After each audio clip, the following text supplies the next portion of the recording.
Monongalia, and again, Marion County, depending on the implementation. Boone and Lincoln, Wood and Worth, Randolph, with possible expansion to Upshur and Lewis, and Putnam County.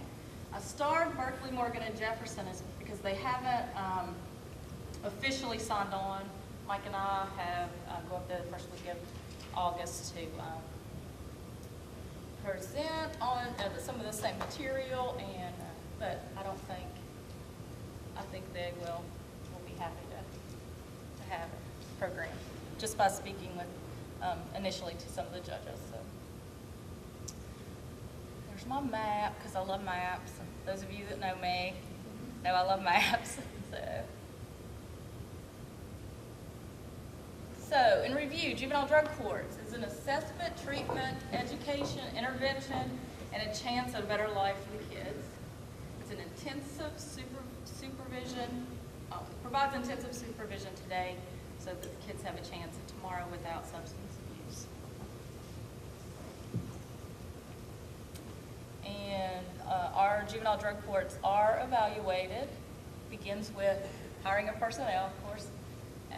They also have to fill out program description questionnaires throughout the year, program fidelity checklists. They have to keep the JJDB, the Juvenile Justice Database, updated, and the Juvenile Drug Court Evaluation Database updated. They also use youth participant exit questionnaires and the parent questionnaires. So, I'm done. Questions, Gary? I've got a couple. On adult drug court, there's a national model being pushed forth by the United States Department of Justice. Mm-hmm. Is there a corresponding national model for juvenile drug court? There's not. Not that I'm aware of, no. And the other one is, what is your success and/or recidivism rate program? The only thing that I've seen is Cabell County, which has been around for 3 years, and they have reported that they have a 5%. You correct me if I'm wrong. A 5% recidivism rate for their juvenile drug court clients, compared to a 15% with their regular juvenile caseload. And that's the only program because it's been existent. Yeah, because they're so new, they're really, even with regard to national data, it's pretty limited because juvenile drug courts are really a new kind of thing as opposed to the older adult drug courts, which were started in Dade County in Miami back in 1989, I think it was. So that in West Virginia, we are also creating a database specifically for the drug courts. We also are not only creating a database for them, but also with the money that this partnership has helped provide, we are creating a, for every drug court will be evaluated as to its effectiveness. And so we'll know that for every drug court that's established in this state. Also, drug courts are established on the basis of identified need. We just don't go in and just put a drug court in someplace without the need being established, as Laura has pointed out. In particular, we look at data-driven need to establish to offer drug courts those circuits where they have high numbers of petitions filed in the circuit clerk's office for youth, for substance abuse petitions, as well as the reports that are provided by our probation officers, the Juvenile Justice Database here in West Virginia. So we try to put those programs in those areas that specifically indicate the need for those programs. It just strikes me that if we could get a third party to do the evaluation and publishment, we could set the national model for juveniles. I think that's probably something we have in mind.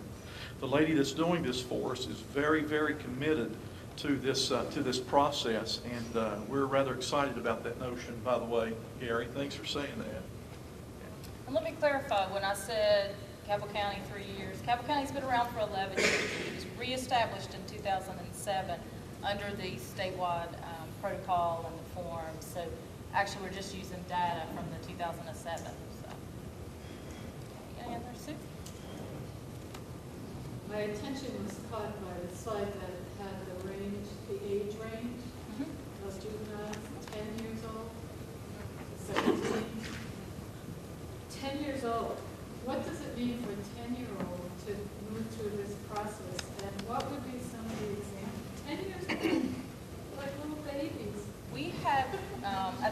last meeting, the last quarterly meeting where the 4 existing programs come for a network meeting twice a year, there was one in April, and that was talked about, and they reported then that I think the youngest one that any of the programs has ever had was 13, wasn't it? That the most frequent age is about 13 to 14 when they're first starting into high school.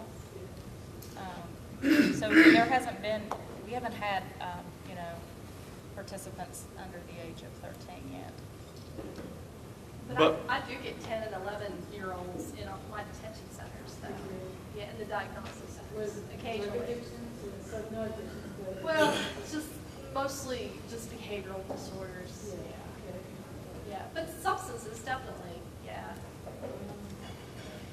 And because this program requires a commitment on the part of parents to participate in this process with their kids, we look at it kind of like for the pre-adjudicatory as an early intervention program for those kids who are identified early on, that we can get them in here and start addressing those issues. But it is, as Laura has pointed out, this is a treatment court. It is not a teen court. So any kids that whose petitions come in that indicate substance abuse or possession of drugs ought not go to teen courts. They need to be referred over to our juvenile drug courts in those counties that have those.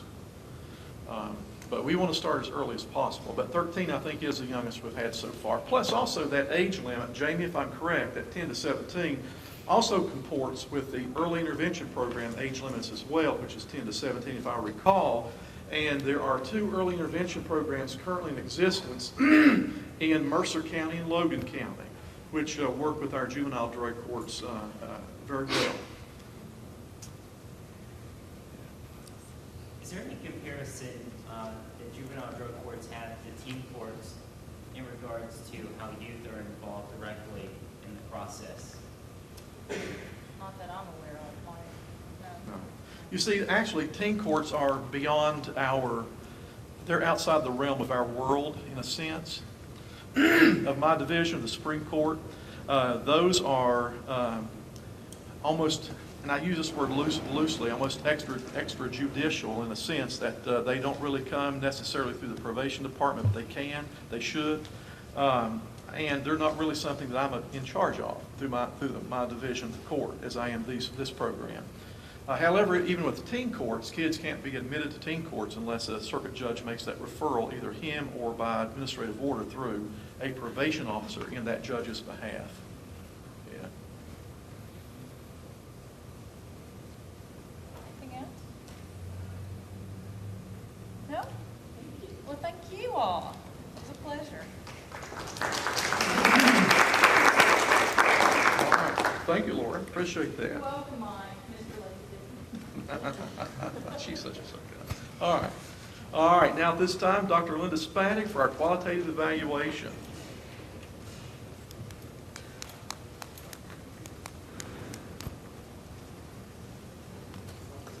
Greetings, everyone. Okay, let's see. We just have a brief progress report for you. And you have a copy of it in your packet there. I don't think you got it ahead this time, but I'll kind of walk you through it. This quarter, as we have been most of this past year, we've been focusing primarily on data analysis and dissemination versus collecting new data. So my comments today will mainly focus on that. Do want to make one announcement, though, before I start doing that. We have a new research team member we'd like to welcome. He's not here today, but his name is Michael Atkins. He's a doctoral candidate in Marshall's Ed Leadership Program, and he's already started working with us on the analysis and writing for the project. We're hoping to hang on to him for a while, even though our contractual relationship with you will end in a couple months, I guess. Tracy Bradley is still continuing with her dissertation, following several of the funded counties.